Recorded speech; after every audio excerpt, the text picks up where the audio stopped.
Hi everyone, आप सभी लोगों का चैनल में स्वागत है। आज की जो मैराथन सीरीज़ है it is related to Emily Dickinson. Emily Dickinson के ऊपर है, अमेरिकन पोइट हैं ये, तो इनके ऊपर हमने कुछ इंपॉर्टेंट क्वेश्चंस हैं। Let's discuss with that. First question is Emily Dickinson is the eminent poet's of. Emily Dickinson बहुत मानी जानी पोइटस हैं। कहाँ की हैं ये? She is a lady. इनके बारे में ये भी कहा जाता है कि ये बहुत ही अकेले तन्हाई में ज़्यादा रही हैं, और जब इनको पता चलता है कि इनकी मृत्यु होने वाली है बीमारी की वजह से, एट द एज ऑफ 55 वो मर भी जाती हैं, तो उसके बाद उनका जो मकसद होता है लिखने का, राइटिंग का, वो उनको डेथ के ही ऊपर वो सारा लिखती हैं। मतलब मृत्यु के ऊपर ही उनकी ज़्यादातर क्या है, वर्क्स हैं। देखा जाए, अगर इनकी लाइफ हिस्ट्री देखी जाए तो इनकी लाइफ हिस्ट्री में ये देखने को मिलता है कि इनके कम से कम 10 ही वर्क ऐसे थे जो इनके जीते जी पब्लिश हो पाए, और उनको इतना इम्पोर्टेंस और इतना फेम भी नहीं मिल पाया। लेकिन मरने के बाद इन्हीं की सिस्टर की हेल्प की वजह से इनको बहुत ज़्यादा फेम मिला। तो आफ्टर हर पॉस्थुमस वर्क ज़्यादा था। तो चलिए ज़्यादा समय न बिताते हुए पहला क्वेश्चन को देख लेते हैं। तो एमिनेंट पॉइंट एमिली डिकिंसन कहाँ की थी? ये अमेरिका की थी। नेक्स्ट क्वेश्चन है व्हेन वॉज डिकिंसन बॉर्न। इनका जन्म कब होता है? तो इनका जन्म होता है 10 दिसंबर 1830 में। कहाँ होता है ये भी प्रश्न पूछा गया है। तो देखिए ये क्वेश्चन है, third question is there, in which month of the year 1830 Dickinson was born. तो 10 दिसंबर, इससे पहले आपका पहला क्वेश्चन आया ही है, तो दिसंबर में इनकी डेथ होती है 10 दिसंबर को। और होती कहाँ, इनका जन्म कहाँ होता है, बॉर्न होता है, सॉरी डेथ नहीं, बॉर्न होती है 10 दिसंबर 1830 को इनका जन्म होता है। और इनका जन्म कहाँ होता है, इसका नेक्स्ट क्वेश्चन है, तो नेक्स्ट क्वेश्चन भी देख लेते हैं। इनका जन्म कहाँ होता है अमेरिका में डिकिंसन का? That is Amherst Massachusetts in USA. कहाँ होता है? Amherst Massachusetts in USA. तो इसमें कोई समझाने की बात नहीं है, तो इसको डिटेलिंग समझाना नहीं है, आपको याद करना पड़ेगा। कौन सी पोइट है? अमेरिकन पोइट है। कब जन्म हुआ था इनका? 1830 10 दिसंबर। ठीक है, कौन सी जगह में हुआ था? एमहर्स्ट मैसाचुसेट्स यूएसए में। तो 4 क्वेश्चन ये बन गए। नेक्स्ट चलते हैं फिफ्थ क्वेश्चन। डिकिंसन के फादर वॉज एन एमिनेंट। ये क्या थे, पेशे से क्या थे? He was a lawyer. लेकिन ये किसके लॉयर थे? अगर आपको याद आए तो ये विग लॉयर थे। विग आप जानते हैं कम्युनिटी होती है, एक रिलीजियस कम्युनिटी थी, उसके क्या थे, ये लॉयर थे। ठीक है, नेक्स्ट क्वेश्चन आता है, question number 6। She was educated eight. इनकी एजुकेशन कहाँ हुई? अब एक्चुअली क्वेश्चन ये है भाई, स्कूल है, ननरी है, होम है, और नन ऑफ दिस है। तो क्वेश्चन को इन्होंने ज़्यादातर इस तरीके से पूछ लिया है कि ज़्यादातर इनकी एजुकेशन कहाँ हुई। ये ज़्यादातर अकेले रहना ज़्यादा पसंद करती थी, अपने घर में ही ज़्यादा रहती थी, तो इसलिए भी यहाँ पर होम ऑप्शन बन के आता है। और देखा जाए तो ये अपने ही टाउन में ही रही। एमहर्स्ट एकेडमी जो इन्हीं का था, उसी से उन्होंने अपनी एजुकेशन करी। ये अपने माँ बाप के ही घर में रहती हैं, और वहीं इनका जन्म भी होता है, वहीं इनका मरण भी होता है, क्योंकि ये शादी नहीं करती हैं, उसी घर में रहती हैं। ठीक है, तो इसीलिए इनकी जो एजुकेशन है वो अपने ही होम टाउन, अपने ही घर में, दैट इज़ होम में है। ठीक है, नेक्स्ट क्वेश्चन है शी वॉज डैश गर्ल। किस प्रकार की वो लड़की थी? तो यस ऑफकोर्स, अकेला तन्हाई वाला जीवन वो जीती थी, लेकिन वो एक्टिव तो थी, क्योंकि उनको राइटिंग का बड़ा शौक था। तो शी वॉज एक्टिव यहाँ पर इसका सही उत्तर बन के आएगा। नेक्स्ट क्वेश्चन चलते हैं, question number 8। Who was the family member of Dickinson could understand her very well. इनकी फैमिली में कहा जाता है इनके फादर लॉयर थे, मदर भी वैसी हाउस होल्ड थी। और अगर मदर फादर की बात करें तो एमिली डिकिंसन का उनकी तरफ कोई ज़्यादा झुकाव नहीं था, इन द सेंस कि माँ बाप ज़्यादा समझ नहीं पाते थे, उनको ऐसा लगता था। लेकिन उनके फैमिली मेम्बर में एक सदस्य ऐसे थे जो एमिली डिकिंसन की हर एक फीलिंग को समझते थे बहुत अच्छी तरीके से, ये किस प्रकार की लड़की है। तो वो थे उनके एल्डर ब्रदर। वो उनके एल्डर ब्रदर रहते हैं, और उनका एल्डर ब्रदर का नाम भी आपको कभी एग्ज़ाम में पूछ लिया जाए, मतलब उसके एल्डर ब्रदर उसके तरह रहते थे, उनके फ्रेंड की तरह अपने भाई को रखती थी, मतलब फ्रेंड जैसे रिलेशन रखते थे। भाई था लेकिन बहुत फ्रेंड जैसा भाई, तो इसीलिए वो उसको बहुत अच्छी तरीके से समझ पाया कि ये एमिली डिकिंसन का बिहेवियर कैसा है। तो उसके भाई का नाम क्या रहता है, एमिली डिकिंसन के ब्रदर का नाम रहता है, आप लिख लीजिए चाहे William Austin Dickinson, William Austin, AUSTIN, William Austin Dickinson. तो ये उनके भाई का नाम रहता है। अगर सपोज़ पूछ लिया जाए तो आपको याद रह सकता है, आ सकता है एग्ज़ाम में, तो आपको लिख लोगे आप। चलिए नेक्स्ट चलते हैं। नेक्स्ट है क्वेश्चन नंबर 9। इसमें पूछा गया डिकिंसन किस प्रकार की लड़की थी बाय नेचर। तो वो शर्मीली भी नहीं थी, दुर्व्यवहार की भी नहीं थी, बेकार भी नहीं थी। वो एक्चुअली बड़ी ही सेंसिटिव थी, इमोशनल थी, सेंसिटिव टाइप की पोइटस थी, राइट। नेक्स्ट क्वेश्चन है she enjoyed the company of. इनको किसकी कंपनी ज़्यादा पसंद आई, जिनको इन्होंने एन्जॉय भी किया, ठीक है। तो इन्हें किसकी दोस्ती ज़्यादा पसंद आई, इनको एक्चुअली बेंजामिन फ्रैंकलिन करके एक थे। जब ये 18 साल की रहती हैं, लिख ले, ये देख लीजिए पहले, बेंजामिन, पूरा नाम इनका है बेंजामिन फ्रैंकलिन, FRANKLIN, फ्रैंकलिन, ठीक है। तो न्यूटन, फ्रैंकलिन न्यूटन है ये। तो ये जब 18 साल की थी तो इनके फैमिली, मतलब ये डिकिंसन के फैमिली की दोस्ती हो जाती है। एक यंग अटॉर्नी लॉ असिस्टेंट रहता है, ये लॉ असिस्टेंट, लिख लीजिएगा। इनका नाम बेंजामिन फ्रैंकलिन न्यूटन रहता है। और ये बेंजामिन जो डिकिंसन के एक तरीके से हम कह सकते हैं as a tutor, as a master, वो उनको बहुत अच्छा पसंद करती थी। तो उनके मतलब देखा जाए तो वो क्या थे, एक ट्यूटर और मास्टर की तरह उनको रखते थे, मतलब वो थे उनके। तो इसीलिए अगर हम पूछा जाए एग्ज़ाम में क्वेश्चन आ जाए कि डिकिंसन किसके साथ, किसकी कंपनी में ज़्यादा रहना पसंद करती थी, तो वो बेंजामिन की कंपनी में रहना ज़्यादा पसंद करती थी। नेक्स्ट है क्वेश्चन नंबर है 11th।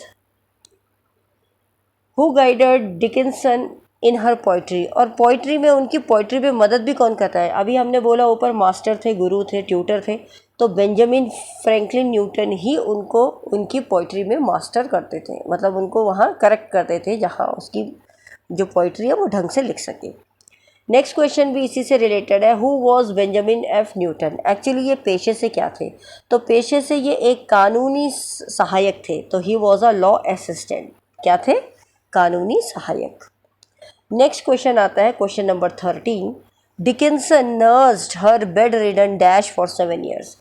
डिकिंसन ने किसको, जो बिस्तर पे पड़ गई थी 7 साल के लिए, उनकी क्या करी, सेवा करी। तो 7 साल के लिए इनके घर में कौन ऐसा रहता है जो बेड पे पड़ जाता है, तो इनकी मदर रहती है। जब इनके फादर की मृत्यु हो जाती है 1874 में, उसके बाद इनकी माँ को, अभी नेक्स्ट क्वेश्चन वही आएगा तो मैं बताती नहीं हूँ, तो इनकी मदर क्या होती है, बेड रिडन हो जाती है। इसके बाद कारण वो दूसरे क्वेश्चन में यही पूछा गया है, 14 क्वेश्चन में है।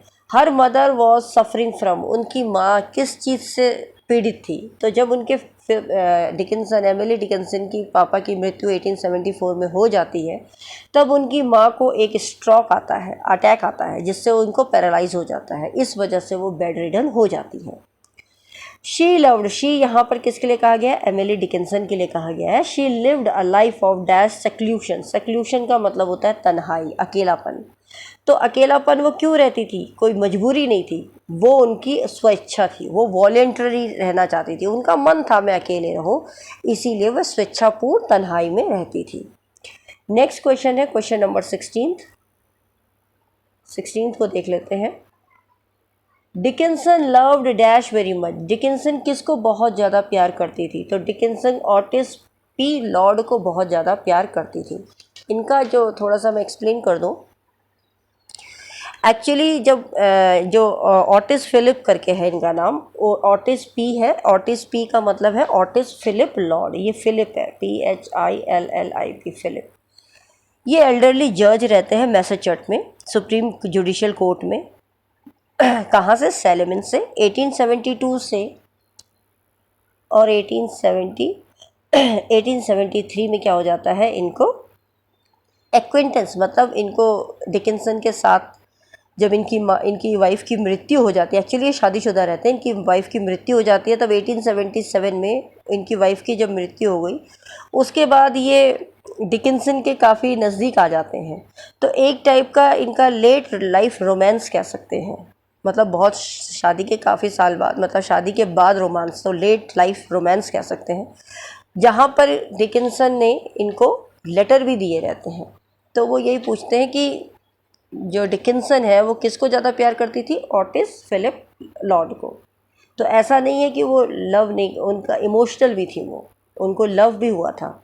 नेक्स्ट क्वेश्चन है, she wrote love letter to Otis P Lord between, उन्होंने कौन से पीरियड में इनको लव लेटर लिखा था, दैट वाज 1878 टू 1833, क्योंकि 1884 में इनकी मृत्यु हो जाती है, तो 83 तक ही इनके लेटर्स मिलते हैं।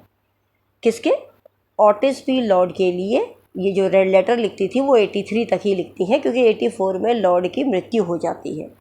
नेक्स्ट क्वेश्चन है, she was also in love with, इनको किसी और से भी प्यार होता है, उनका नाम रहता है चार्ल्स वर्ड्सवर्थ।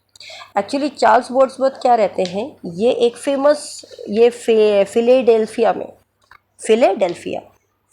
एक जगह है, फिलेडेल्फिया, ठीक है।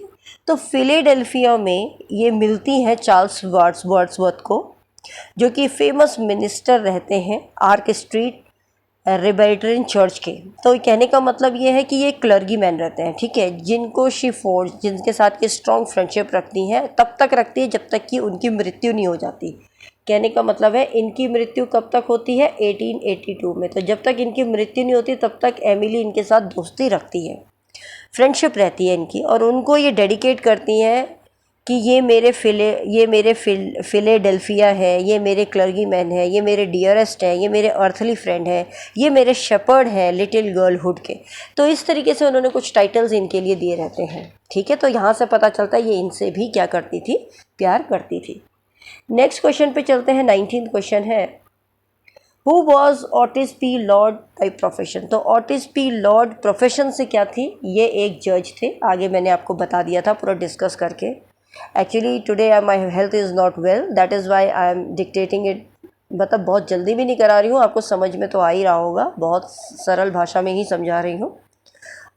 तो अगर आपको कहीं कुछ आवाज़ में कुछ वो लगे तो आप फीडबैक ज़रूर दीजिएगा, है ना। So let's have a look. तो देखते हैं क्या है, why who was Otis P Lord by profession. तो ये क्या थे, सुप्रीम कोर्ट के क्या रहते हैं, जज रहते हैं। अभी आपको मैंने आगे क्वेश्चन में समझा दिया है। नेक्स्ट क्वेश्चन चलते हैं क्वेश्चन नंबर 20 पे। Let's have a look, who was Charles Wordsworth. Charles Wordsworth कौन थे, अभी मैंने आपको थोड़ी देर पहले बताया, शादीशुदा थे, क्लर्गी मैन थे। क्लर्गी मैन आप जानते ही हैं, जो पुजारी होते हैं चर्च में। Home Dickinson calls my closest early friends, मैंने आपको टाइटल भी दिया था, ये किस किस नाम से वर्ड्सवर्थ जी को बुलाती थी, चार्ल्स वर्ड्सवर्थ जी को। तो मेरे गुड फ्रेंड, मेरे अर्थली फ्रेंड, इस तरीके से। तो ये किसको डेडिकेट किया था इन्होंने, माई चार्ल्स वर्ड्सवर्थ जी को। 22 क्वेश्चन है आपका, who is regarded as hopelessly beloved person in her life. Hopelessly का मतलब होता है निराशाजनक रूप से कोई भी प्रिय व्यक्ति, निराशाजनक। तो वो थे सैमुअल बाउल्स। क्या थे, Samuel bowls. Actually Samuel bowls के बारे में भी मैं थोड़ा सा आपको डिस्कस कर दूं। तो 1850s में डिकिंसन की इनसे दोस्ती होती है। ये एक ओनर रहते हैं और एडिटर चीफ रहते हैं स्प्रिंगफील्ड रिपब्लिकन में, और इनकी वाइफ रहती है मैरी। ये विज़िट करते हैं डिकिंसन को कई सालों के लिए, मतलब कई साल तक रेगुलरली उनसे मिलते रहते हैं। इसी पीरियड में एमिली इनको बहुत सारे लेटर्स और कम से कम 50 पोएम्स भेजती हैं। तो इनकी जो फ्रेंडशिप है वो इनको क्या करती है, ऑलमोस्ट इंटेंस राइटिंग लिखने को मजबूर कर देती हैं। और बाउल्स जो है इनकी कुछ ही पोएम्स को क्या करते हैं, अपने जर्नल में पब्लिश करते हैं। तो सैमुअल बाउल्स इसीलिए होपलेसली बिलवड, इसीलिए निराशाजनक, क्योंकि चाहे तो ये सभी कर सकते थे, लेकिन इन्होंने कुछ ही पोएम्स करी, तो इसीलिए इसको निराशाजनक रूप से प्रिय व्यक्ति कहा गया। किसको, सैमुअल बाउल्स को। Moving on to 23rd question, Dickinson became a dash by choice. अब डिकिंसन अपनी चॉइस से क्या बनी, रेकलेस बनी। रेकलेस भी आप जानते हैं कोई भी इंसान जो क्या हो, सॉलिट्यूड, अकेलेपन को पसंद करना चाहता हो, उसको कहते हैं रेकलेस। ठीक है, रेक्लूस कह दो। Question number 24, Dickinson is considered a great poet of America of dash century. ये कंट्री नहीं आएगा यहाँ, सेंचुरी। कौन सी सेंचुरी के हैं, तो ये 19th सेंचुरी की है। और ये मेटाफिजिकल पॉइंट से बहुत ज़्यादा प्रभावित भी हुई थी। अगर क्वेश्चन आ जाए इससे रिलेटेड तो आप ये भी लिख सकते हैं कि she was very much influenced by the metaphysical points. और 19th सेंचुरी की ये क्या रही है, अमेरिका की बहुत महान पॉइंट रही हैं। शी लॉन्ज्ड फॉर पोइटिक का मतलब होता है काव्यात्मक सहानुभूति की जो लालसा थी वो किसकी प्रति थी, इनकी सहानुभूति। तो सहानुभूति थी, that was sympathy.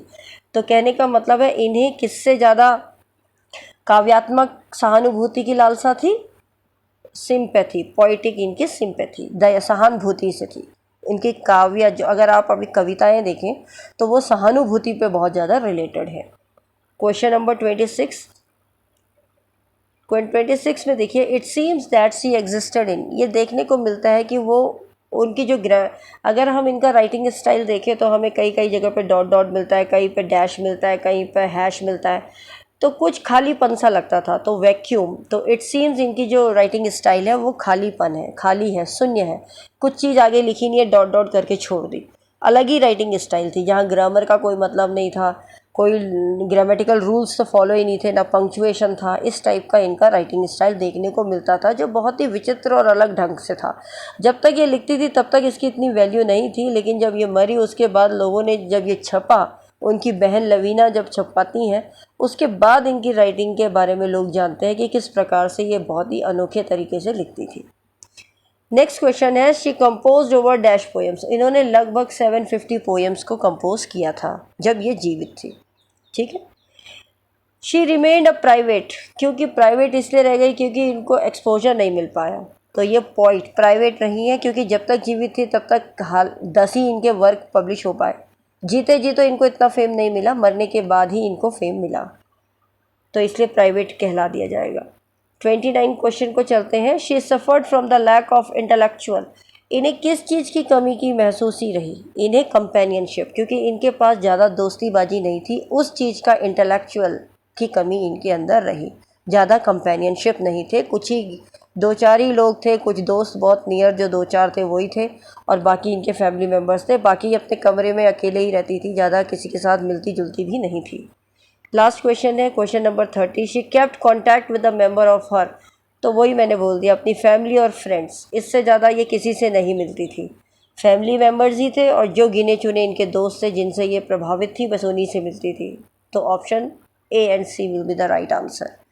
I hope आपको ये वीडियो समझ में आई होगी, हेल्पफुल लगी होगी। आपको कैसी भी लगी आप फीडबैक ज़रूर दीजिएगा, एंड प्लीज़ चैनल को सब्सक्राइब ज़रूर कीजिए, ज़्यादा से ज़्यादा इसको पढ़ाइए। I am not feeling very well so I can't talk much.